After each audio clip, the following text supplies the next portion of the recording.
When you hear, "How can I help?" what kind of response do you give? I'm Anne with Winletha, bringing executive coaching to young professionals. I was at a week-long retreat with 14 other women who were strangers to me when it started. On the third day, I sprained my ankle, big time. I couldn't walk, and we went to the nearest clinic just to make sure it wasn't broken. Immediately, I heard 14 versions of, "How can I help?" My initial reaction was to deflect with a, "Thanks, but I'll be okay." Apparently, my sense of self-sufficiency was so strong that even with a sprained ankle, I still thought I didn't need help. However, the retreat included mindfulness exercises, so by the end of the day, I realized I was smack in a growth opportunity.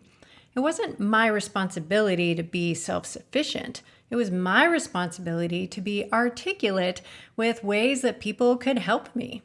So I started to ask, to sit in the front of the van, to have people do my chores in the kitchen, to have experienced hands wrap my ankle. These all might sound trivial, but none of them came out of my mouth easily. And yet, multiple people were energized to be of service. Flash forward 2 years, and I broke my leg, big time. I wasn't going to be allowed to walk on it for 3 months. My energy and my focus was all over the place, but I did anticipate the question. So I came up with an answer and shared it with multiple people. I needed hot meals, social check-ins, and some light housework. Apparently, my skill in asking for help had improved. When everyone generally wants to be helpful, the corollary is everyone should generally be open to receiving help.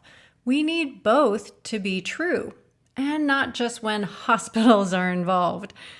Here's an exercise to strengthen your gratitude muscle. Today, identify a project that you're working on. Then start a list of ways that a colleague or a friend could help you.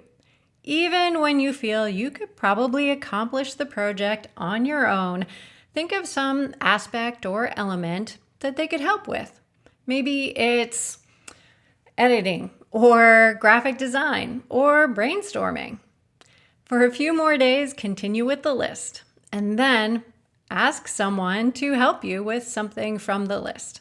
At the end of the week, notice what was easy and what was hard, and notice how you feel about the quality of the project and your relationship with the person you asked. How can you help me?